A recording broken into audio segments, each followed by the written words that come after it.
Hey, it's Alan, and I just wanted to let you know that you can now listen to the ongoing history of new music early and ad-free on Amazon Music, included with Prime. This is playback of surveillance audio outside 606 Studios, the home of the Foo Fighters, September 30th, 2014, 12:16 p.m. Pacific Daylight Time. Okay, this looks like the place. Let's have a look. Kind of a rough neighborhood. Well, we'll see what we got.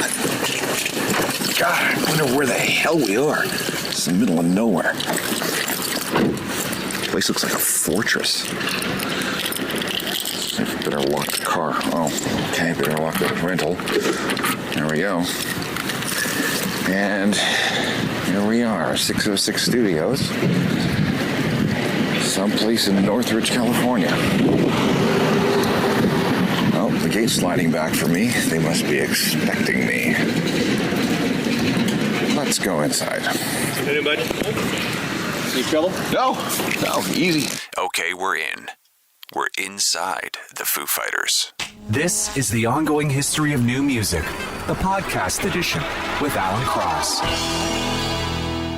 Hello again, I'm Alan Cross. Being in a band seems, straightforward. You pick up some instruments and you start playing. But it's actually much more complicated than that. The music that you end up playing is influenced by so many outside forces. Where you grew up, what music you listened to as a kid, what music you listen to now, the city in which you're writing songs, the city in which you're recording those songs. All these factors and more affect the music you make. But how? Fans love this stuff. They love to know what other bands influence their favorite musicians. It's all part of the understanding and discovery process of music. The Foo Fighters know this, and they set out to document all this stuff that goes into one particular album, Sonic Highways. 8 songs recorded in 8 different cities in 8 different studios. And not only did they make a record, but they also made an HBO TV series documenting the whole process. Here's how it worked. The band would set up in a new city for each of the 8 songs on the record. They'd hang out, talk with musicians from that city, absorb the vibes, and then at the end of the week, Dave would sit down with a transcription of the conversations he'd had, and then sort of cut and paste words and phrases from those conversations and interviews into what would become the lyrics for that city's song. And then the band would get to work on that song. It was a very, very interesting way to make a record. And the process also laid bare the influences that went into writing these songs, as well as digging into the influences that made each member of the Foo Fighters who they are as musicians and who they are as people.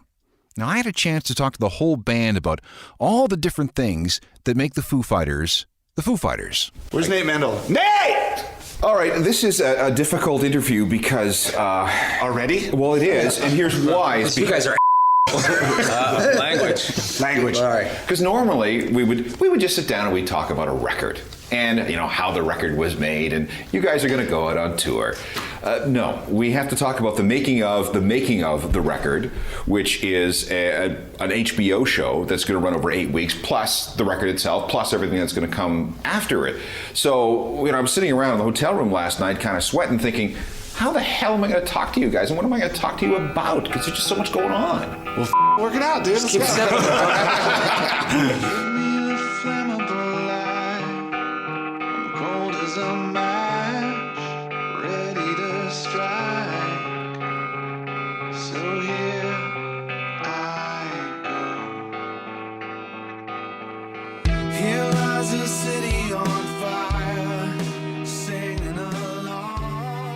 Something from Nothing, the first single from the Foo Fighters' 2014 album Sonic Highways. That track was recorded at Electrical Audio in Chicago, the studio owned by Steve Albini, the guy who recorded Nirvana's In Utero album. The guest musician on that song is guitarist Rick Nielsen of Cheap Trick, a power pop band from the late 70s and early 80s that was a big favorite of the guys in the Foo Fighters when they were growing up. I'll explain why that song was made in Chicago in just a bit, but right now, let's get back to the band and begin talking about influences, starting with guitarist Pat Smear. So now we've got 8 different cities that we have to deal with the album. But before we go that route, I would like to deconstruct the Foo Fighters. Everybody comes from a different place, right? So let's see if we can figure out the sum of the parts before we get to the sum of the parts. Does that make sense? Yeah. Okay. This is fun. Let's begin. Didn't even need that. I haven't even said it. We haven't said anything. Keep I'm going going. to save you for last. Okay, good. I'm going to start with you because you're The oldest. I wasn't going to say that. I was going to say the elder statesman of the bunch. I'm good. Older statesman? The older statesman. So, Los Angeles, member of the Germs. What did LA do to you as a musician? I don't know.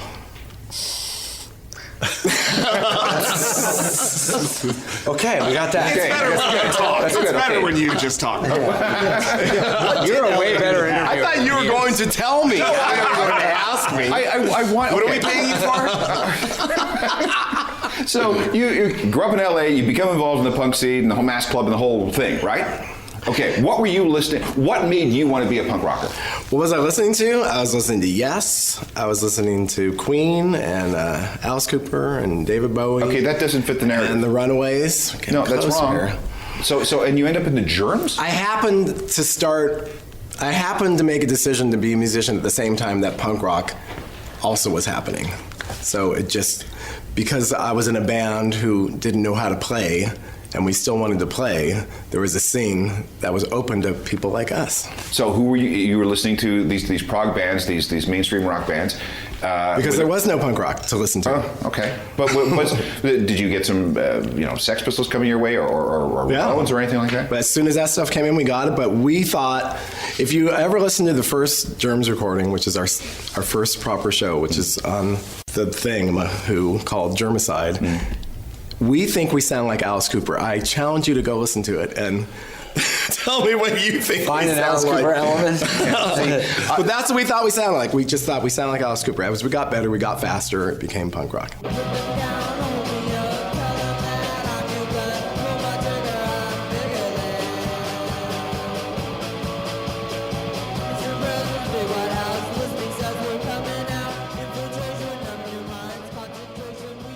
The Germs from the summer of 1977, featuring an 18-year-old guitarist named Pat Smear, who would later play with a bunch of different groups, including Nirvana, Belinda Carlisle, yes, her, and now the Foo Fighters.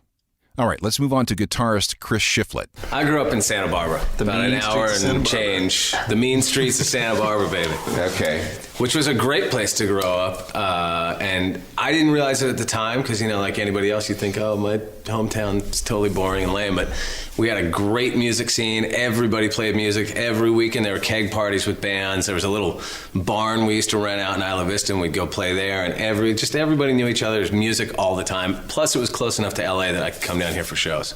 So Santa Barbara, and it was a big enough town that a lot of bands actually came through Santa Barbara. So there was just a great music scene happening. So what were you listening to as a kid? When I was really young, I just listened to what my brothers listened to, and they listened to the Beatles and the Stones and Bowie, and then later on Zeppelin and Aerosmith and stuff like that. And it wasn't until high school that I really got turned on to punk rock, and it was just because that was, if you wanted to go to a show, there was no big rock show in Santa Barbara, so you just wound up going to punk rock shows and drinking beer and meeting girls and all that stuff. It just all kind of commingled. This track from Sonic Highways was made out in the desert, Joshua Tree, California. The studio doubles as the owner's house, and whoever is using the studio basically bunks at the owner's place. Cooks for them and everything. Clients have included Queens of the Stone Age, Arctic Monkeys, and Daniel Lanois. The song that we're about to hear features guest guitarist contributions from Joe Walsh of the Eagles. This is called Outside.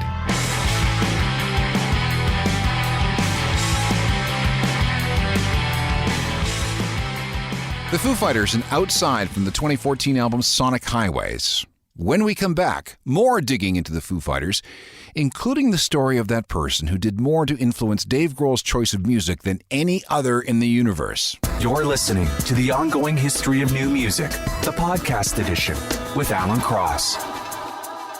I call this program Inside the Foo Fighters because not only did this interview take place inside the Foo Fighters recording studio in Northridge, California, but it also gets inside the heads of each member of the band when it comes to their influences.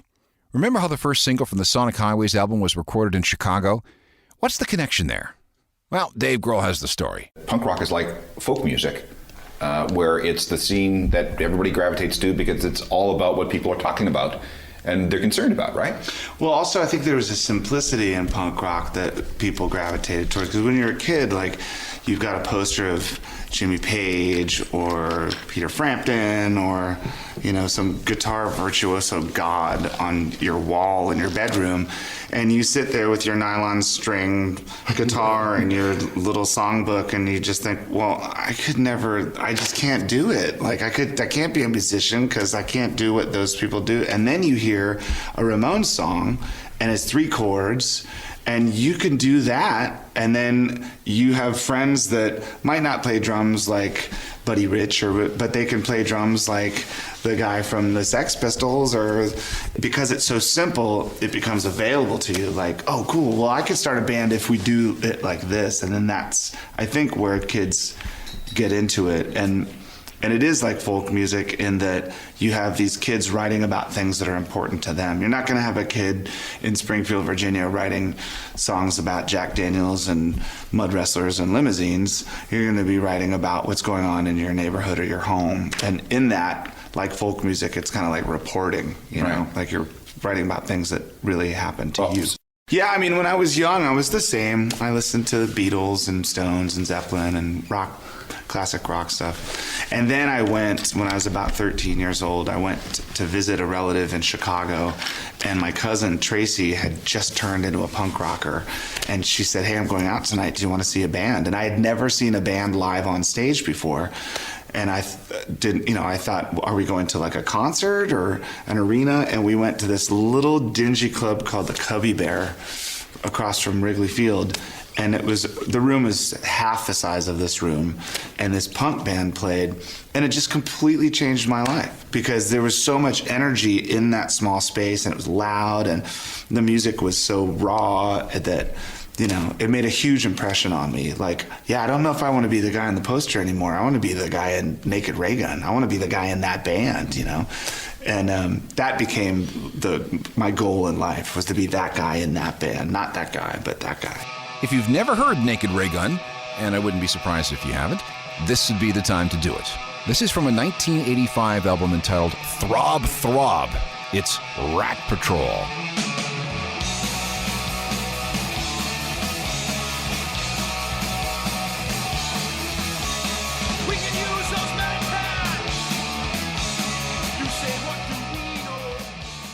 From Chicago, that's Naked Ray Gun and Rat Patrol, which became a favorite song of a very young Dave Grohl thanks to cousin Tracy. Next up on our couch is drummer Taylor Hawkins. Taylor. You know, there wasn't really much of a scene of any sort where I lived. Everybody played reggae music. Which was where? Orange County, Laguna Beach, California. And everybody liked reggae. So hard rock was really frowned upon. You were a Hesher. You were from the Valley. You were not cool. You weren't a surfer.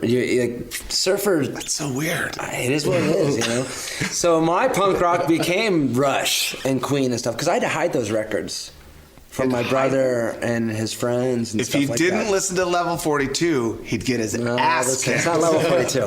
It's like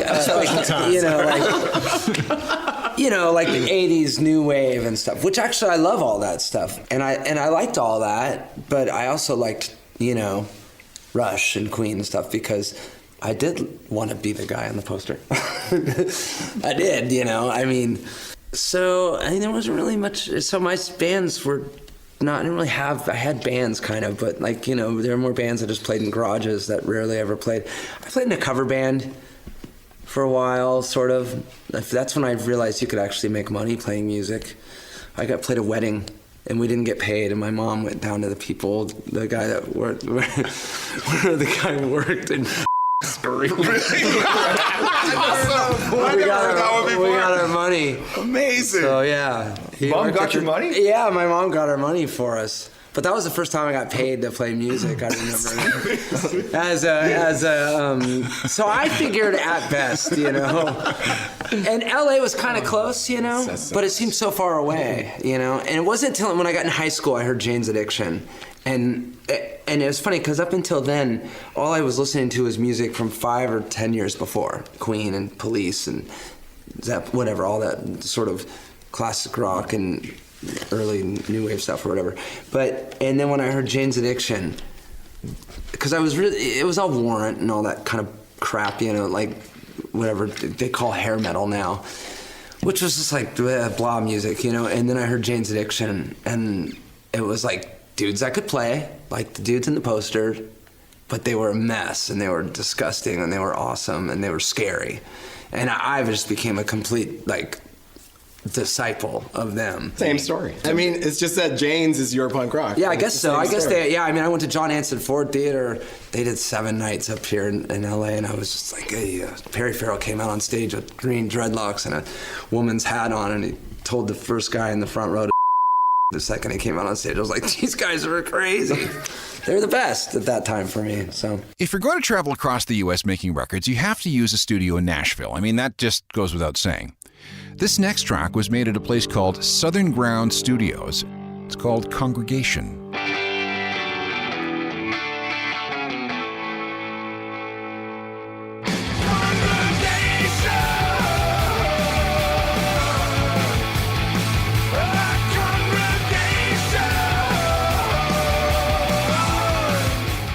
Can you hear the Nashville in that track?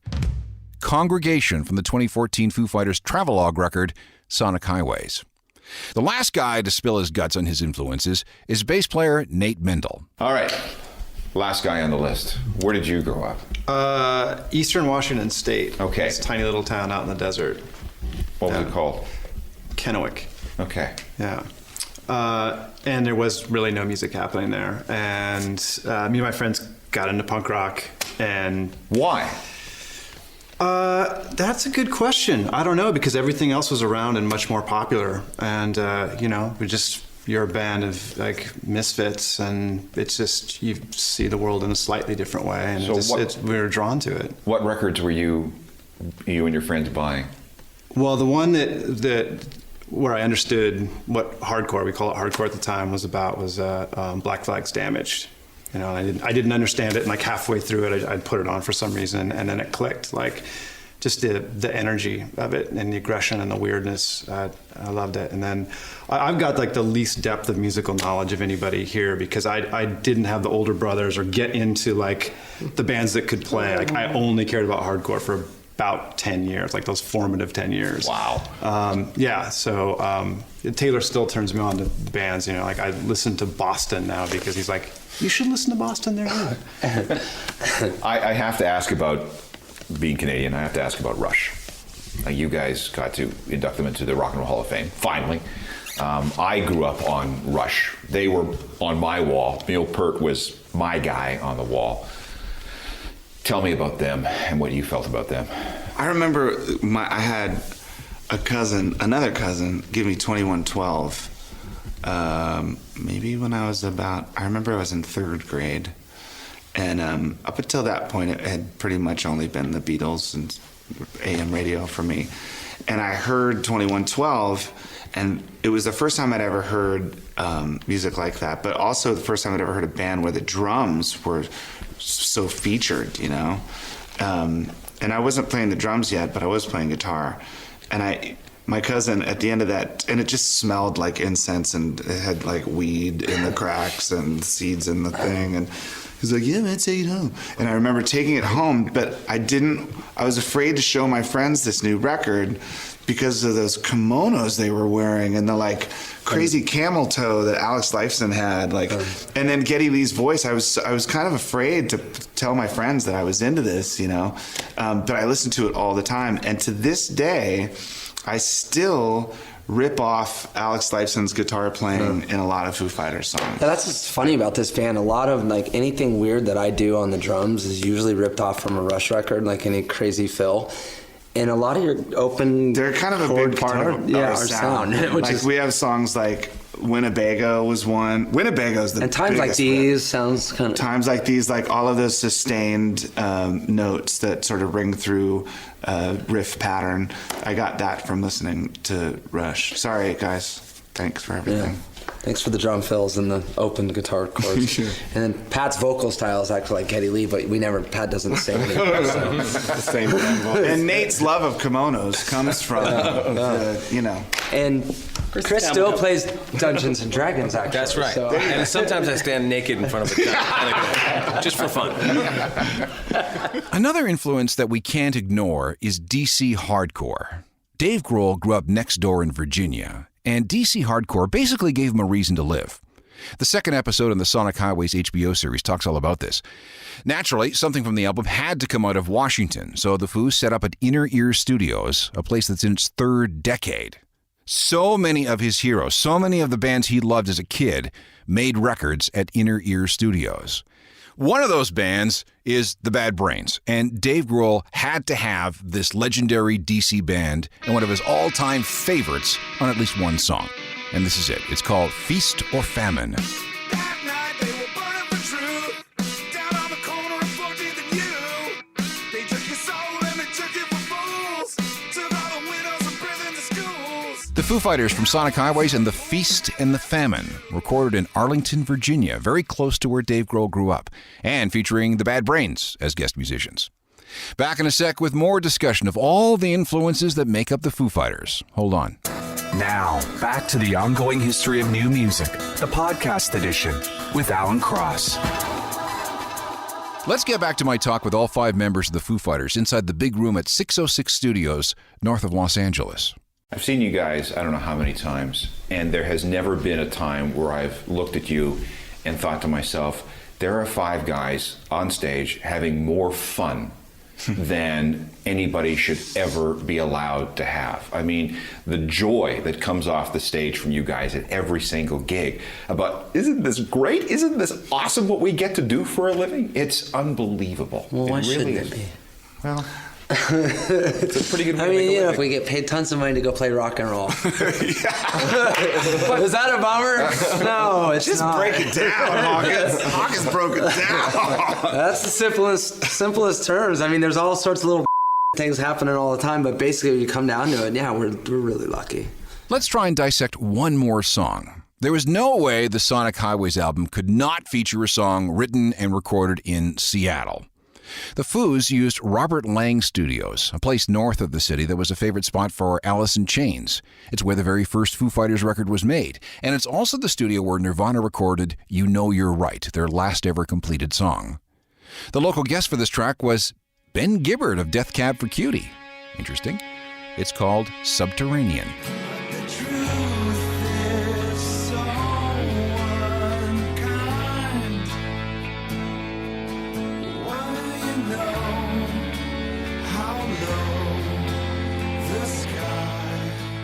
Subterranean, featuring Ben Gibbard from Death Cab for Cutie, recorded at Robert Lang Studios, north of Seattle. With the HBO series Sonic Highways and with his Sound City documentary, is Dave Grohl turning into some kind of filmmaker? Well, no. I mean, that whole thing just sort of fell into my lap with the Sound City project, and it was so easy. It was easy, and I assembled this team of like-minded people that love music, and we made Sound City. It was like, wow, okay. Well, let's make 8 more of them. People are gonna start bugging him. I already hear it. I get like just from people like, oh, you know, Dave should maybe make a documentary about this. He's good at it. I don't want to quit my day job because I like it a lot. Because we get paid tons of money to play rock and roll. But you like to work and you don't like to sleep, so. I don't sleep. I only work. It's true. You know who I'm going to hook you up with? Who? Another guy who has turned to documentaries. Who's that? William Shatner. Wow. Yeah. There you go. Yeah, he's just over here, and he is super duper. I swear to God, I did some work with him, and he is all about making documentaries. Cool. Now. And he works with Zach Wilde and a couple of other people too. So. Oh my God. Yeah. Okay. We'll sort that out. Look it up. It's a dynamic that I think kind of goes. It's unspoken in a way. We just kind of know how to do it together because we've done it for so long. So there's not a whole lot of conducting. It's just kind of more like we know what to do. And that's Inside the Foo Fighters. Back in a moment. More of the ongoing history of new music, the podcast edition with Alan Cross. And that does it for another week. A quick thanks to everyone associated with the Foo Fighters organization for letting me into their world. It was pretty cool. Meanwhile, you can join me on my website, a journalofmusicalthings.com. It's updated every single day with all sorts of cool stuff. You need to check it out, and often.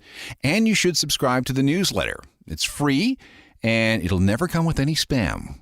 You'll get a bunch of cool music news stories delivered to your inbox every weekday. You can find me on Twitter and Facebook and Instagram and Google+. Technical Productions by Rob Johnston. I'm Alan Cross.